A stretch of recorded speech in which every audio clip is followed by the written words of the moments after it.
Saya sangat sangat senang sekali karena ini adalah yang sangat mahal. Yang kedua adalah secari kertas, satu lembar kertas yang saya sisipkan di Muqaddimah ini tulisan tangan asli guru kita semua. Ya As'ad Samsul Arifin, beliau menulis satu kertas yang ditujukan kepada keloraan waktu itu ya. Keloraan agar supaya mudawamah membaca surah Munjiat di halaman 7. Ini ditulis oleh beliau hari Selasa tanggal 10 Desember 1985. Berarti ini pasca momentum Muktamar 27. Bismillah, together with Santri. Assalamualaikum warahmatullahi wabarakatuh. Selamat pagi pemirsa. Kali ini bersama saya Ahmad Fadil Effendi di podcast S3 TV. Semoga pemirsa di rumah tetap sehat selalu, jangan lupa olahraga dan jangan lupa untuk minum vitamin. Saat ini kita kedatangan tamu spesial yaitu Al-Ustadz Khairuddin Habsis, di mana beliau adalah pengarang kitab Al-Khazain Ar-Rabbaniyah Tafsir Surah Al-Munjiyah. Mungkin kita sapa terlebih dahulu narasumber kita pada hari ini. Assalamualaikum Ustadz. Waalaikumsalam warahmatullahi wabarakatuh. Gimana kabar Ustadz pada hari ini? Alhamdulillah sehat. Alhamdulillah Ustadz. Mungkin pertama kali kesan Ustadz masuk dapur rekaman S3 TV ini apa Ustadz? Allah subhanallah, saya termasuk salah satu yang sering mengikuti share yang dilakukan oleh S3 TV ini terkait khususnya dengan syiar-syiar pesantren. Luar biasa. Pesan-pesan dan juga syiar-syiar pesantren harus nyampe kepada santri dan alumni dan masyarakat layak. Dan luar biasa, mudah-mudahan teman-teman selalu sehat afiat. Amin. Wa ala ra'sihim Bapak Sehol selalu sehat. Amin. Luar biasa. Sebelum kita menjalan lebih jauh, mungkin kita perkenalkan siapa sih narasumber kita pada hari ini. Beliau bernama Khairuddin Habsis, kelahiran Banjarmasin 5 Januari 1973. Pendidikan yang beliau tempuh di Pondok Pesantren Salafiyah Syafi'iyah Sukoharjo ini, beliau adalah lulusan ketiga Mahat Ali tahun 1999. Saat ini beliau juga aktif di organisasi-organisasi seperti Rois Syuriah MWCNU Banyu Putih, aktivis pembina Dewan Masjid Indonesia Kecamatan Banyu Putih, dan Khatib Ahad Ali Situbondo. Mungkin bisa diperkenalkan lebih jauh Ustadz, mungkin Ustadz biodata biografi diri Ustadz. Ya, yang pertama memang betul saya kelahiran Banjarmasin. Gitu, Ustadz. Bahkan pendidikan dari SD, MI, MTS, Aliyah saya habiskan masa belajar kecil saya di pesantren di Banjarmasin. Alhamdulillah dengan izin Allah. Kemudian saya bisa bersama-sama dengan saudara saya sealumni di Pondok Pesantren Salafiyah Syafi'iyah, termasuk tabarukan dengan para masyaikh di Ma'had Ali sampai sekarang. Alhamdulillah, berarti jauh-jauh dari Banjarmasin untuk kesini untuk menimba ilmu ya Ustadz. Alhamdulillah. Mungkin kita masuk ke sesi pembahasan kita pada kali ini. Apa yang melatar belakangi Ustadz menyusun tafsir surah Al-Munjiyah ini Ustadz? Iya, saya ketika masuk di sini khususnya tahun 1995 melihat ada buku majmu'ah kecil yang bertuliskan Aswar Al-Munjiyah, surah Munjiat. Ada 7 surah itu dari Alif Lam Mim Sajadah sampai Al-Buruj. Ada Ad-Dukhan, juga ada Yasin, Waqiah, Muluk. Saya sangat tertarik itu. Di samping juga ada dauh-dauh para sesepuh di sini. Inilah salah satu amaliyah yang dilakukan oleh para santri dan alumni. Kemudian saya tertarik bagaimana kalau andai kata ini lebih disempurnakan. Lebih disempurnakan maksudnya adalah ketika kita membaca surah Munjiat sebagaimana didahulukan Gus Bahak waktu haul kemarin, lebih sempurnanya jika membaca Quran juga paham arti dan maknanya. Saya mencoba melengkapi ini dengan mengutip. Catatannya mengutip ya, bukan mentafsiri pribadi. Mengutip beberapa aisarut tafsir, tafsir termudah yang ada di dalam banyak tafsir itu agar supaya pembaca khususnya teman-teman para santri dan Jam'iyah Nahdlatul Ulama bisa memahami maknanya dari surah itu. Jadi pertama ingin bagaimana kita membacaan surah Al-Munjiat lebih berkualitas, memahami makna. Yang kedua, takrib surah Munjiat ila tulab wa jamaah nahdiyah juga bisa mendekatkan lagi. Karena juga di situ ada khawasuha. Saya urai juga kutip dari hadis-hadis sahih, misalnya dari kitab Khawasul Quran Al-Ghazali. Ternyata surah Munjiat misalnya Al-Muluk. Al-Muluk ini hanya 30 ayat. Tetapi dalam hadis-hadis Nabi disebutkan ini orang yang istiqomah membaca setiap malam akan diselamatkan dari adab kubur. Makanya disebut dengan surah Munjiat. Nah, ini harus perlu kita sadari dan kita pahami sehingga ada semangat himmah membaca surah Munjiat ini. Ternyata ada khasiat-khasiatnya yang luar biasa. Di samping tentu pahala ya. Satu huruf itu minimal 10. Saya kira itu. Sungguh luar biasa niatan Ustadz ini. Semoga Ustadz bisa mendapatkan berkah dengan apa yang Ustadz hadirkan ini. Amin. Apa mungkin selanjutnya apa isi dari keistimewaan tafsir surah Munjiat ini Ustadz? Mumayyazah atau kelebihan. Saya kira kalau dari pribadi penulis tidak ada kelebihan sama sekali.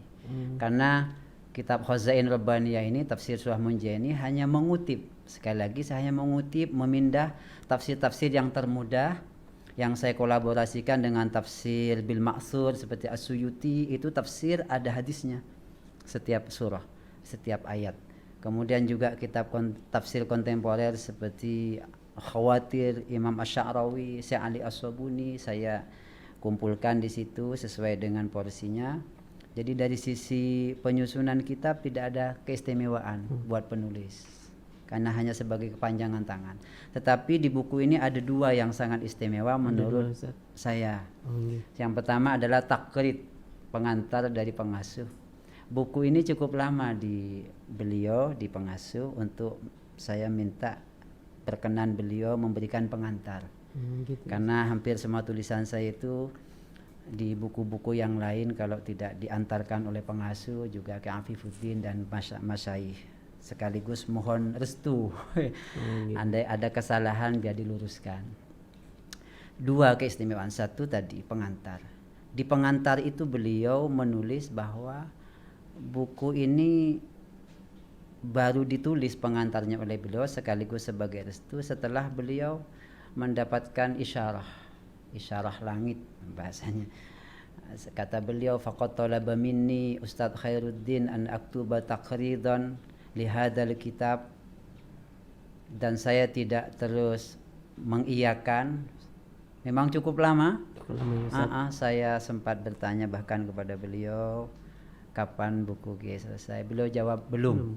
Sampai suatu ketika saya rutinan syawarik subuh dengan pengasuh di pondok itu, saya dipanggil, dia disuruh nulis ini. Ternyata di dalam kitab ini pengantar beliau mengatakan isyarah langit itu adalah surah Al-Anbiya ayat 101 sampai 103. A'udzubillahi minasyaitonir rajim. Innal ladzina sabaqat lahum minal husna ulaika anha mu'adun. Innal ladzina sabaqat lahum minal husna ulaika anha mu'adun. La yasma'una hasisaha wa hum fi mashtahat anfusuhum khalidun. Al-ayah. Yang intinya bagus. Husna gitu. Bagus kata beliau. Saya sangat sangat senang sekali karena ini adalah yang sangat mahal. Yang kedua adalah secari kertas, satu lembar kertas yang saya sisipkan di muqaddimah ini, tulisan tangan asli guru kita semua. Ya As'ad Samsul Arifin, beliau menulis satu kertas yang ditujukan kepada keloraan waktu itu ya. Keloraan agar supaya mudawamah membaca surah Munjiat di halaman 7. Ini ditulis oleh beliau hari Selasa tanggal 10 Desember 1985. Berarti ini pasca momentum Muktamar 27. Pasca momentum ya. Di mana kita tahu salah satu momen bersejarah keberhasilan NU sekaligus juga yang dicatat oleh prestasi pesantren Sukoharjo adalah penerimaan asas tunggal Pancasila. Sampai Ki Ahmad Siddiq mengatakan andai kata Ki As'ad ini pulang ke rahmatullah tidak membawa amal apapun kecuali kesuksesan dalam Muktamar 84, di mana asas tunggal Pancasila diterima oleh para masyayikh, ulama kaum muslimin semuanya, ini saya cukup. Nah, ini di dalam ini ada anjuran agar supaya seluruh santri mengistiqomahi mudawamah membaca surah Munjiat ditambah surah Al-Kahfi dan At-Taubah. Bahkan ini per kamar digilir. Nanti bisa dilihat sendiri tulisan asli beliau ini. Nah, dua ini yang membuat saya merasa senang dengan kitab Khasain Rabbani ini. Tapi dari sisi penulis tidak ada kelebihan apapun saya kira. Berarti di dalam kitab ini ada dua keistimewaan ya Ustadz, Iya. yaitu Pengantar dari pengasuh dan juga surat dari Iya, Qiyas. pengantar dari pengasuh yang itu menjelaskan ada isyarah langit. Nggih. Surat Al-Anbiya ayat 101 sampai 103 yang intinya manfaat insyaallah kitab ini. Senyampang ikhlas ditulis ya. Mungkin keinginan Ustadz dengan tafsir surah Munjiat ini itu seperti apa Ustadz keinginannya? Ya, seperti tadi disampaikan bagaimana saya mencoba mendekatkan surah Munjiat lebih dekat lagi karena kebetulan saya juga khidmah di Jamiah Nahdlatul Ulama di MUCN Banyu Putih, dan itu juga surah Munjiat menyebar. Bagaimana ini semakin dekat karena logikanya ketika kita paham khasiatnya ya, karena iman kita masih di bawah standar gitu. Apa-apa itu akan terdorong dengan baik, sukses ketika dilihat hasilnya. Jadi seperti saya katakan, Yasin dibaca pagi akan dilindungi Allah sampai sore. Sore dibaca sampai subuh. Termasuk surah Ad-Dukhan dibaca malam Jumat, maka asbaha maufuron, waktu paginya akan diampuni oleh Allah. Itu saya tulis, mudah-mudahan harapannya memberikan motivasi dan sekaligus juga tafsirnya bisa menjelaskan makna. Meskipun tafsirnya tadi Aisyah tafsir ya, tafsir yang paling ringan gitu, paling mudah. Selain kitab tafsir Al-Munjiat ini, mungkin ada karya-karya lain selain kitab tafsir ini Ustadz? Iya, alhamdulillah. Tahaddusan bin nikmah, mudah-mudahan tidak dalam rangka apa-apa ya. Saya senang menulis buku itu yang kembar-kembar. Kembar-kembar ya Ustadz. Semoga istri tidak kembar ya. Yang pertama ada namanya kaidah fikih simpel mudah menguasai 175 kaidah fikih. Yang kedua simpel mudah menguasai 125 kaidah usul fikih. Ini buku alhamdulillah sekarang sudah menyebar, selain kita gunakan di Ma'had Ali kita sendiri karena kebetulan saya megang kaidah fikih, materinya itu hanya pendamping.